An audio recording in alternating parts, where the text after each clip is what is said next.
Alright, what's going on, guys? It's me again. I'm back with a little bit of a different video today. Today, we are going to be talking about what I would do if I ran an MMA promotion. And this is like a slideshow. And this is by me, Zaki Wacky. Alright, first slide. Expectations. So, for this MMA promotion, we're not thinking this is going to be UFC or PFL level, guys. Let's be honest here. If you're starting out like an MMA promotion and you really think you're going to get UFC level and you're going to have millions of viewers and hundreds of thousands of viewers and your champions are going to be world famous, you are wrong and you are probably going to fail. So, when we are going into this with my MMA promotion, we are going to be thinking our level is somewhere around LFA, Fury FC, CFFC, Island Fights, that sort of level of promotions, and Cage Warriors there too. We're not really thinking that like we're gonna be a super huge promotion, even if like we're a little smaller than UFC, like PFL or One Championship. We're not really gonna try competing with the UFC. Our real competition are these like smaller regional promotions like LFA, Fury FC, CFFC, Island Fights, all that kind of stuff. That is like kind of the level that I kind of want to sit at, a little bit in there kind of on those levels. That's kind of where we want to be at. So for our first year for this MMA promotion, a lot of smaller regional MMA promotions, they're either hit or miss with events. They either have way too many events or way too little events. So I decided to think, what's kind of like in the middle, good, decent range? Instead of having like 40 events a year or like 5 events a year, we're going to shoot to have 8 to 12 events for the first year of this promotion. 12 events, we try to space all these out, one event every month, try to do that. But if it doesn't look like we can do that, we can always have 8 events in the first year and kind of like space those out in between months to kind of see what we want to do, especially with fighters being available and stuff. So, and then with these events, we want to have championship fights every event. Not every fight, but like every single event, we need a championship headliner, because what is an MMA promotion without its champions? It's very important to like have these like big championship bouts as like the headliner, just because it's a whole lot better if you're just walking around and you see a regional MMA poster and it's like a championship title fight, you're gonna be like, oh, that's kind of cool. It's like a regional MMA championship instead of like just some main event between two randos. You're not gonna care if it's two randos fighting for nothing. You're gonna care a little bit more if it's two randos fighting for a belt, at least in my opinion. And so another little expectation is we kind of want to have at least some sort of champion for every weight class. We don't really want like empty divisions. So for this first year, a lot of these like main events are going to be for vacant titles, and there might be a lot of co-mains and featured bouts where it is the vacant championship for any sort of weight class. Now we want to try and do every weight class, but we might not hit all of them. Like if we don't have a woman's straw weight champion, that's kind of fine, but like for at least like for a baseline for like all like the like main like weight classes that like the men's weight classes, we really want to have all champions there. For women's divisions, it's a lot harder, especially in mixed martial arts, to have female fighters, and especially female fighters that want to fight for belts and not just go to the UFC. So if we don't have a lot of women champions, or if we have like, I don't know, not really a consistent flyweight champion, or kind of the smaller male weight classes, that's perfectly fine. But it is very much an expectation to like have like a champion in every weight class by the time our first year ends. Next slide. All right, so we're going to talk about our fighters for this promotion. So I say one of the biggest problems with regional MMA promotions is that you definitely feel like their rosters are definitely a whole lot more shallow, and that's why a lot of them don't have rankings. So like you see like just now kind of the PFL has just started to get like their ranking system. I'd say you definitely see a whole lot more about rankings in the PFL.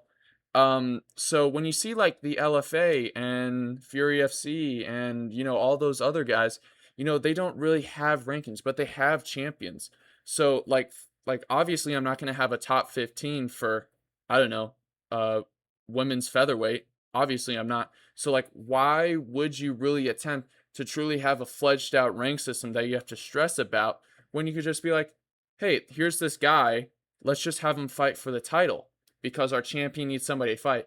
And hey, this guy's a really talented kickboxer, why not just have him go against our wrestling champion? And that goes into my next point, which is signing many different types of fighters, like judo, wrestlers, kickboxing, boxers, like all those guys. Like having like a huge variety of fighters is what MMA is about. It has always been which martial art is superior. So when we get all these guys, it makes it really interesting to have like a jujitsu guy versus a boxer. I find that very interesting because it's still like it's what MMA is supposed to be. Which martial art is the best and who can use their martial art to beat the other martial art. And that's super entertaining because you could have a guy that's, a really good wrestler like a D1 All-American guy versus a super talented karate kickboxer. And that's really cool. That's a really cool main event idea. And so another thing with fighters is to let them have freedom. You see a lot with UFC, they don't let their fighters do other things. Unlike regional promotions, they only like allow their fighters to do grappling. And obviously, I want my fighters to do grappling, especially since I'm signing like judo guys, wrestlers, and stuff like that. But I think it's also very important to allow guys to go do things like dirty boxing and karate combat, or uh, just regular boxing if they really want to, as long as like they come back and do MMA with us. It would be super cool to be like, hey, our light heavyweight champion is also Karate Combat's light heavyweight champion. That's a really good marketing strategy in my opinion. And it's just good to let fighters have freedom so they don't feel like they're like trapped in a box with their contracts. And so another thing, sending fighters to the UFC regularly is very important because as a regional promotion, you're not going to seem legitimate if you have just a bunch of these bums that don't go to the UFC. So we want fighters going to the UFC and proving that my promotion is a good promotion that can have high level fighters in it, just to prove that, hey, we're just not some like backyard cage fighting. We are a legitimate pipeline to the UFC. Maybe that's not like a thing that happens in our first year, obviously, but eventually down the line, we want to be sending our champions and our top like contenders to the UFC to show, hey, we have UFC talent here. Come watch and see guys you might see fighting for a top 15 rank spot in the UFC on like a random fight night. Be like, hey, I recognize that guy. That guy fought in that regional promotion. Now, with signing guys, something I think is very important, and especially for the pipeline to UFC, is signing younger MMA talents and like build them up to a UFC level. UFC kind of already does this, but that's not going to happen for every single one of these young guys that are college wrestlers or national boxing or kickboxing champions. They're not going to instantly go to the UFC. So like if we could get like a guy that's like a D2 All-American wrestler and he's like, "Hey, I want to go to the UFC. Come to us. We will build you and we will get you to a true like good MMA level, good UFC level, and we will pipeline you to the UFC." So we want to build up these guys and hopefully they even get a little famous with us. So when they go to the UFC, they're like, champion in regional promotion, and people are like, "Whoa, he came from there?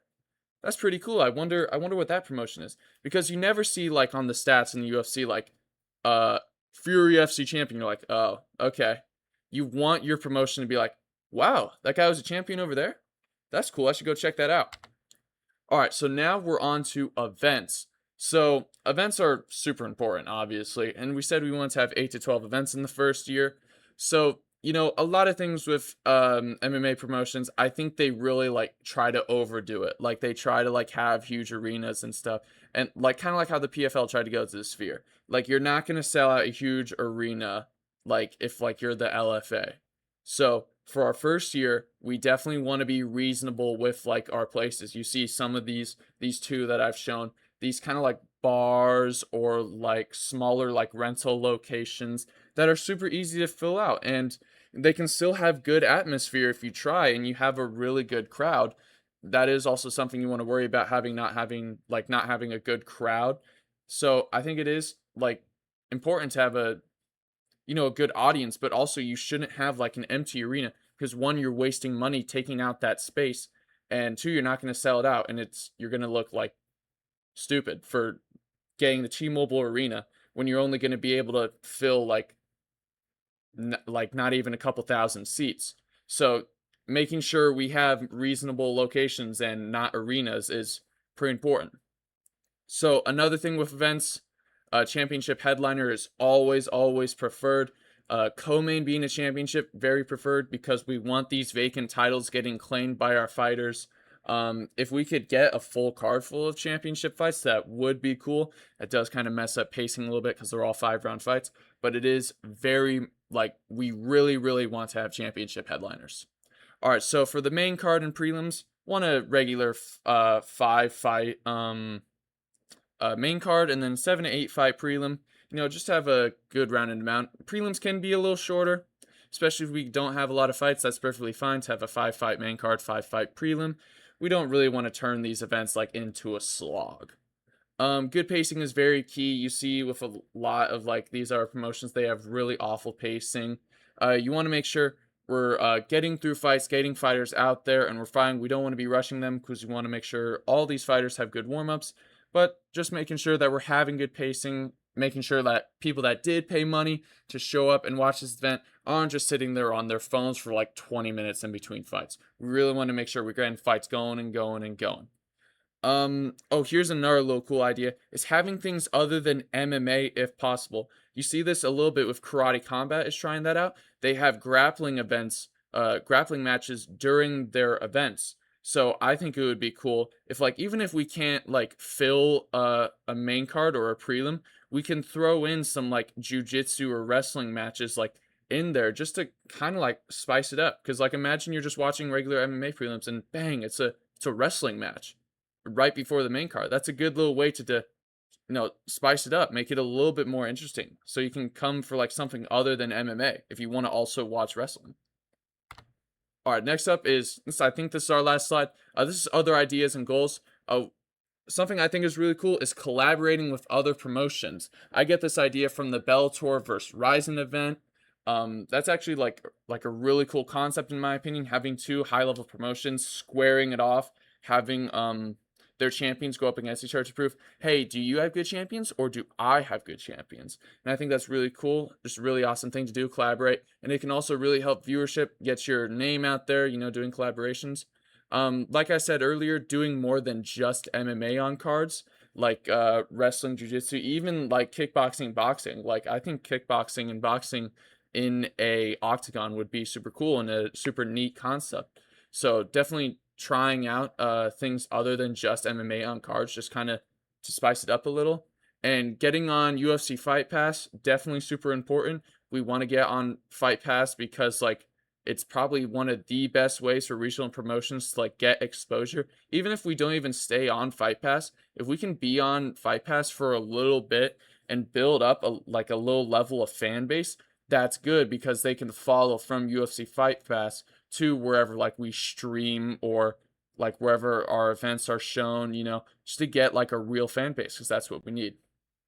And then probably our final goal, and this is a really important goal. I think this is a very big like milestone for any sort of MMA promotion. It's to sell out some sort of large arena, probably like going in the tens of thousands. I'm not sure if this arena in the bottom right hand corner we see here is 10,000 around that. But, selling out an arena like that would be a very big goal. And it's to show that, hey, we are not just some like backyard fight league, like I said earlier. We are definitely a good MMA promotion that can definitely like put on good events, and we can have like real like competent like events. And, we're not just some, regional promotion. All right, that's all I had to say for this video, guys. Thanks for listening to all the things I want to talk about. If you have any ideas, let me know in the comments, and let me know, would you watch the Wacky Fighting League? I'll see you all in the next video, and yeah, see ya.